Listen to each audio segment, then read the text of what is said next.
All right. Hello everyone and welcome back to the pit. Today something different. Today I feel like doing a live stream where I want to share with you some of my pains, some of my ideas on how to actually try and keep your people involved into playing bolt action. Now, I realize this may seem a weird statement because technically, if you like the game, if you are already into the game, there should be no problem in getting people to play, right? Yeah, technically, this is absolutely correct. But let me just indulge me for a moment, and let me tell you a little bit about my gaming group, Friuli War Games. You've heard the name already. We are a group of players that is not only dedicated to bolt action. We are called Friuli War Games with the plural, namely because we actually kind of branch out to different genres, because of course different people like different things. Some people like many things, some people like just one thing, just like ice creams or pizza, for example. Now, in our community, FWG, the main game, if you want to say it like this, it's definitely bolt action. It's the game with the largest player base. We are speaking about 20-ish players that are considered active, aka that know how to play the game and have played more than a few things, and they are in range of our local game store. And this is one of the main problems, issues that we are having. Now, I realize that to many of you who live maybe in the States, maybe in the UK, you tell me, distances may feel different. As many of you probably know by now, I live in Italy, northeast Italy actually, and here a distance of 1 hour is considered rather important. What does this mean? That in order to come to our local game store, for people who have like more than 1 hour of travel, it's considered kind of an important movement, important trip.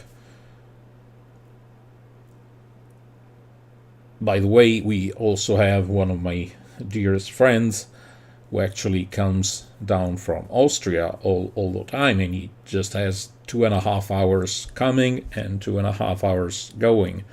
But he's such an incredible guy, and he's so dedicated that he doesn't come down often, like once or twice a month, but he still is one of the most dedicated players in our gaming group. And actually, he is the de facto president of FWG. But this is not what I was. This is not the main focus of the live stream. But I'm getting there. Just indulge me. I am getting there. So we do have a let's say, an original core of members of the gaming club, which is the veterans, if you will. And unfortunately, many of them do not actually live close or very close or even in the city where our club is located. Plus, as you all perfectly know, life tends to get in the way, especially as you become older. Personal life starts to get into your things. Maybe you get a fiance, maybe you get married, or maybe you have kids, or possibly all of the above. And your gaming time all of a sudden starts to decrease, basically. Now, there is still people who are single and unattached, or people who don't have particular problems in getting a free day, a free afternoon or evening to play with their friends. Don't get me wrong, but still, that can be an issue.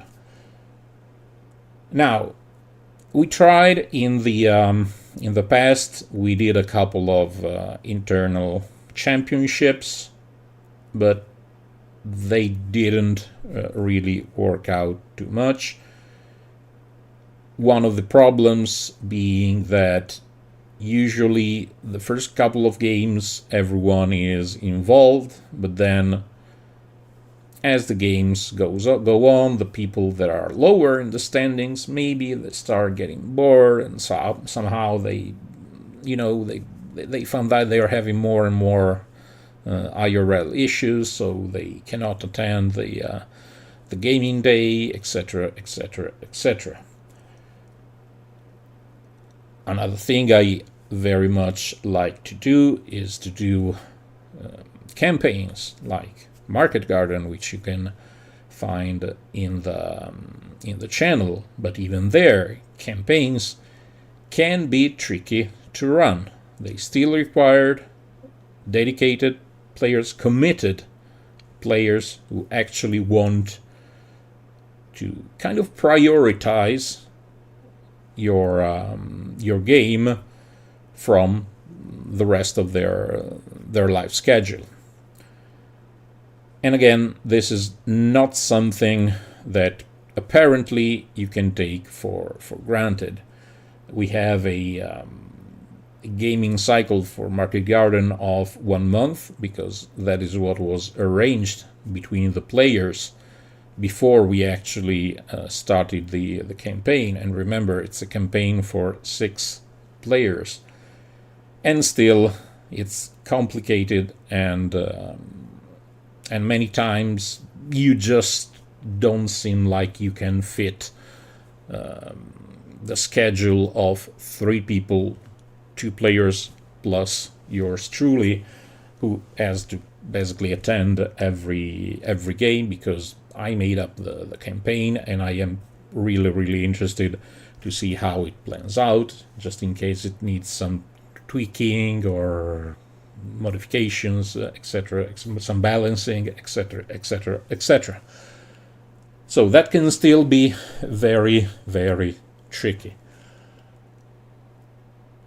But on the other hand, while we are actively recruiting, because we like to have new players try the game, because it's a good game, it's a great game. Remember, okay, this is the basic idea. We all love bolt action, and we all think it's a great game, very fun game, very engaging, etc., etc., etc. And there is people in our gaming store that actually approach us every now and then, because it's normal. When you see people having fun, you are kind of drawn to them, and you start guessing, hey guys, what are you doing? What are you playing? Oh, you're playing Bolt Action. It's a very fun game. Come with us and try. And so this is how you recruit usually, or we go to events, like, you know, fairs, etc., etc., and that's how we recruited some of the newest member of the gaming group.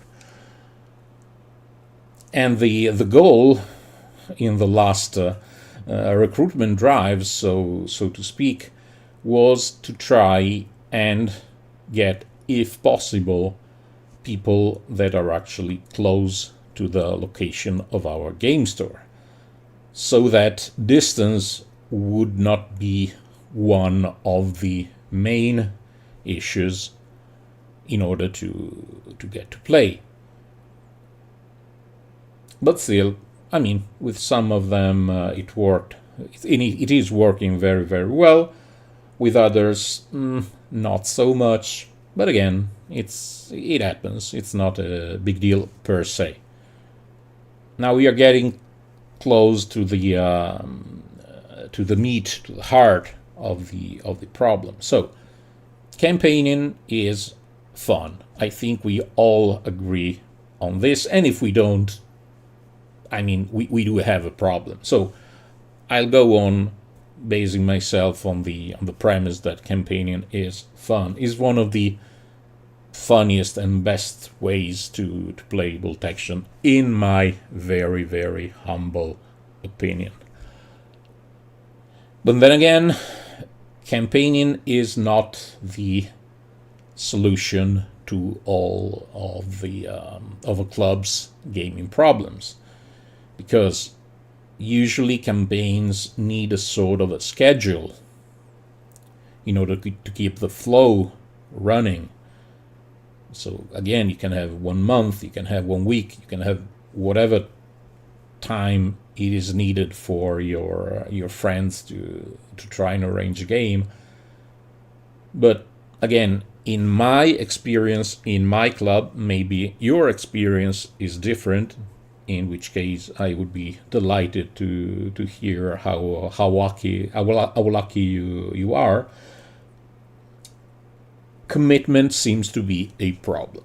So, you know, is the usual cliche: men don't want commitment, they want just some mindless fun. So men like to be friends with benefits. But when you start to speak about commitment, that's where everything falls apart.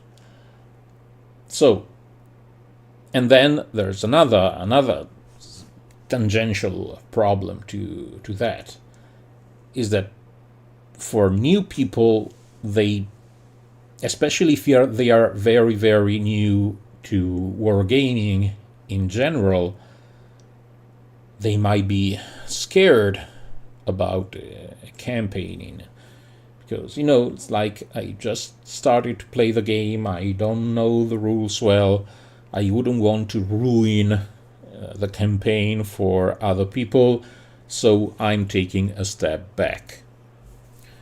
And there is people who have told me so. Again, keep in mind that this is our situation. Yours might very well vary.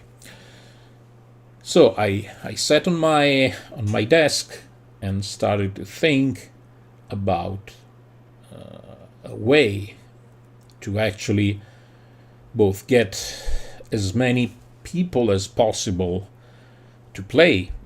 Now, again, keep in mind that we usually have a sort of a club play date.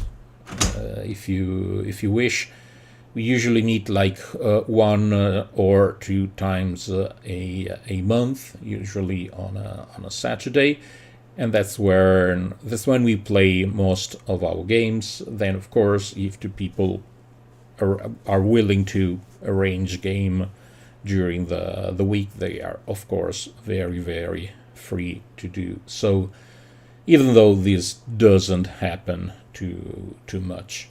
So we want a way to promote engagement, because if you ever run a club or even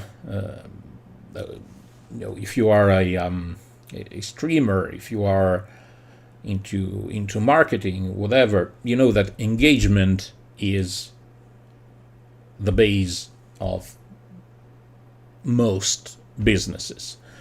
So engagement is something that needs to be tackled with, is something you have to deal with, is something you have to promote.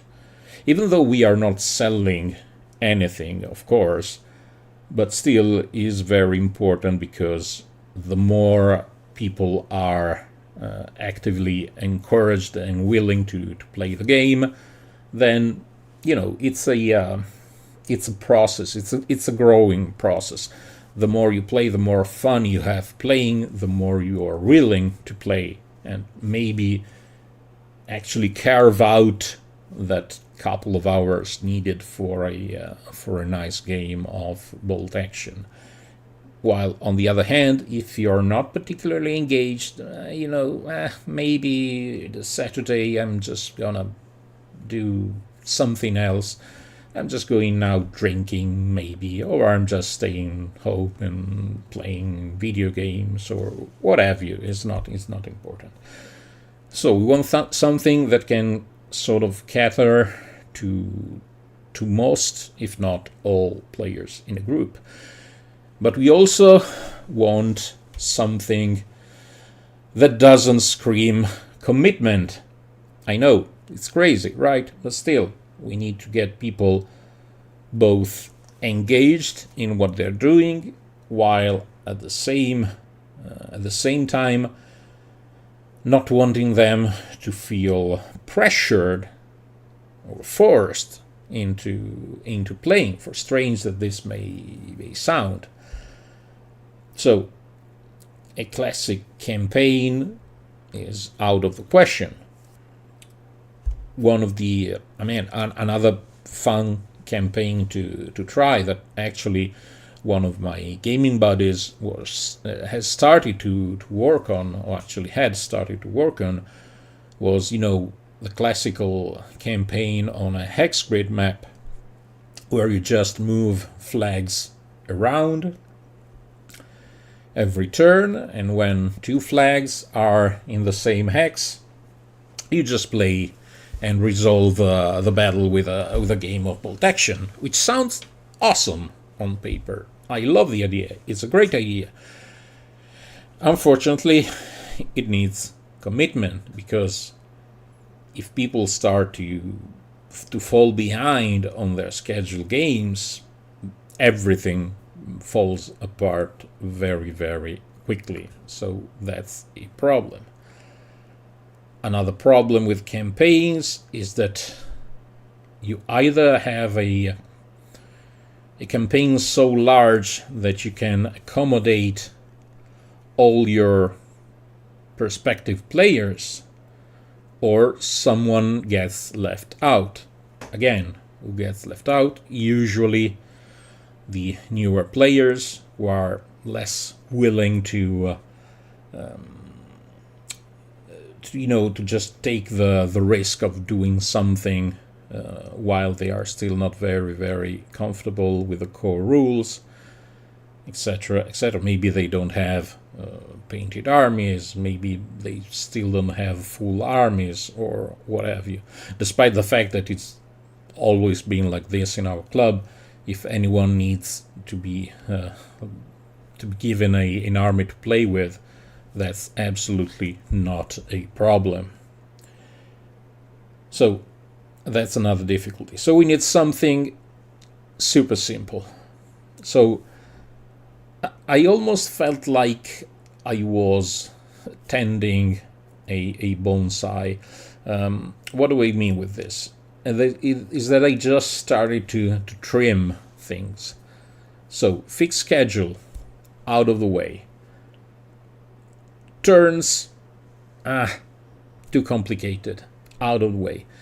We need to be simple, we need to be inclusive, because inclusive is a word that actually is very, very much trending, I think. But jokes aside, again, I need something that all people can play at their own pace. And so, what did I ended up doing? You are going to ask. What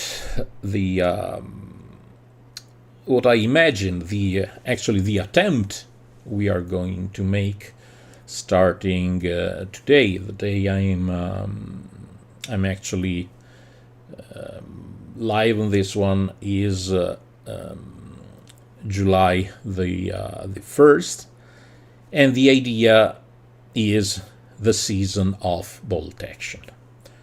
So what is the season of bolt action? It's not a campaign per se, because as we saw, campaigns are fun but problematic unless you are lucky enough to have a very, very close-knit, very, very invested and dedicated group of people that are willing to meet up for a lot of time in a short time frame. If you are not as lucky, campaigns are problematic. So, season of bolt action, we were saying.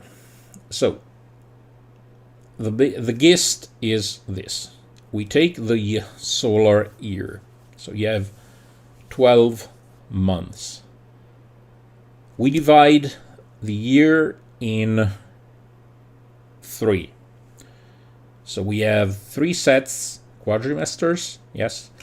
So we have 3 quadrimesters of 4 months each one. We call the first one early war. We call the second one mid-war. And we call the third late war. So far, very simple. This is the only rule we've introduced thus far. The overall idea is basically to have people play the game at their own pace during a year. A year that actually starts in July, both for practical and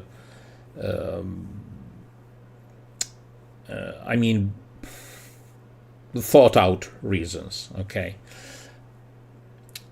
So we have the first quadrimester, July, August, September, October. These are the summer months, most of them. Then you have September and October. You start going into autumn. This is where most people probably are on vacation, and usually vacations mean being out of the country or just spending 1 month at the seaside or in the mountains or whatever, 21 their own.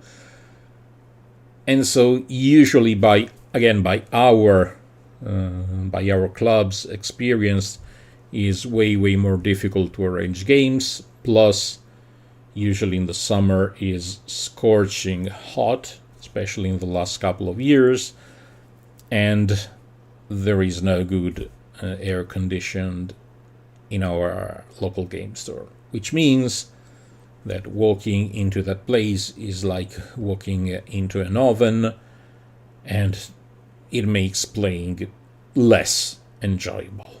Okay, so we start the season in the hottest months of the year. Plus, another thing to take into consideration, again, these are things that work for my gaming group. Your gaming group possibly have different experiences, different needs, etc. In our gaming group, there are not many early war armies. Most of the people that are drawn to the game, they usually tend to prefer late war by far, possibly some mid-war. Early war, not so much. We do have one guy who plays the Belgians exclusively. Kudos to him. We don't have anyone who plays Poland. We do have one guy who maybe is going to some France. There's actually one friend of the club who is into French apparently, but again, he lives like an hour and a half away from our game store, so he attends sometimes, but he's not an aficionado, so to speak, because again, distance is an issue. So again, usually people don't, again in my experience, don't particularly enjoy the early war, because many people like to play with shiny toys, so like big tanks, super veteran armies, etc., etc., etc. And I get that. I mean, big tanks are cool and all. But this usually means that early war tends to be left somehow behind. So we are doing early war in the months when there's probably going to be less gaming activity anyway. So what happens with the narrative? What's the narrative? There is no ex ante narrative. The gist is this. I actually made a PDF, a very simple PDF, stating that you don't have to sign up for the season of Bolt Action. There is no minimum or maximum number of games you have to play during a season. The only thing you're asked for is when you arrange a game of Bolt Action with another club member or another friend or whatever, if you are in these first 4 months, you have to play early war armies. You proxy if you don't have them, whatever. If you just want to play, the only limitation I'm imposing on you is that you play early war. Okay? After you played your game, which whatever mission, whatever points, whatever armies, you just have to report on our WhatsApp group. Say, for example, okay, Luigi and Mario played British versus Germans, and the game ended as a British victory. That's it. You are already participating in the season of Bolt Action. And this goes for whatever game you're going to play if your opponent agrees. Of course, you are free to play late war. We are still playing Operation Market Garden, which of course it's technically in mid-war, so that won't count towards the seasonal Bolt Action, but all other games are just going to be played in early war. Now, at the end of the 4 months, what happens? That yours truly takes all the game data that have been sent to me, to the group, and based on the success level of Axis versus Allies, I will write down a short story, a paragraph or two, depending on the type of material I get, and based on that I draw up a story about how the war is progressing. Now, it's more or less, it follows the idea of a storm of chaos. If any of you know what that is or what that was a summer campaign that Games Workshop did for Warhammer Fantasy Roleplay that was supposed to be player-driven in the fact that there was a map and people chose the location they were fighting with. And in theory, the GW writers would take all the results. It was, I now I can't remember if it was daily or possibly weekly, whatever. I mean, they got all the data from players all over the world. They put everything into a supercomputer, aka one poor guy that was tasked with writing the background, and he wrote what happened. And what happened technically influenced what was going on, so the map was basically, updated with the result. We are not doing something that complicated. I'm just taking all the results. For example, there are 4 Axis victories and 1 Allied victory. The early war is going well for the Axis. Now, to be somewhat more detailed, I'm just gonna give people 3 theaters to play in. So when you're going to play a game, you're either going to play in the Europe theater, in the Asia theater or East theater, or the African theater. Now again, it will depend on the number of games that are going to be played, and so in the end there will be a short summary on how the war is going. Again, there is no minimum number of game that you are supposed to be playing. You can just show up, play a game, and make that count. Again, it can be a training match, it can be a hardcore match, it can be whatever you want. It doesn't even technically need to be played in our local game store. If you want to play at home with one of your buddies because it's simpler for you, we take in those results as well. The important is to just play games. The same reasoning is then applied for the mid-war. Again, by early war, I would have loved to keep the same years that World is using during while they release the new Armies of series. I'm willing to bend reality a little bit and include up to 1942 equipment in early war if people so desire.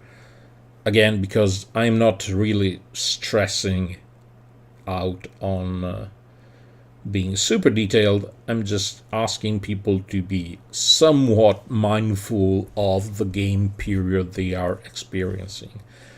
Now, mid-war is 42-43, and late war is, of course, 44-45.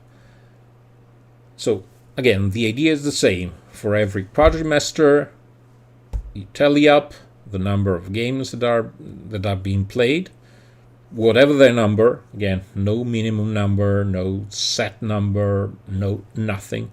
Absolute freedom. The leitmotif of all decisions is being absolute freedom. Maybe, just wanting to do something for your side. And be mindful, you aren't forced to use the same army throughout the year. You are free to change your armies whenever you play.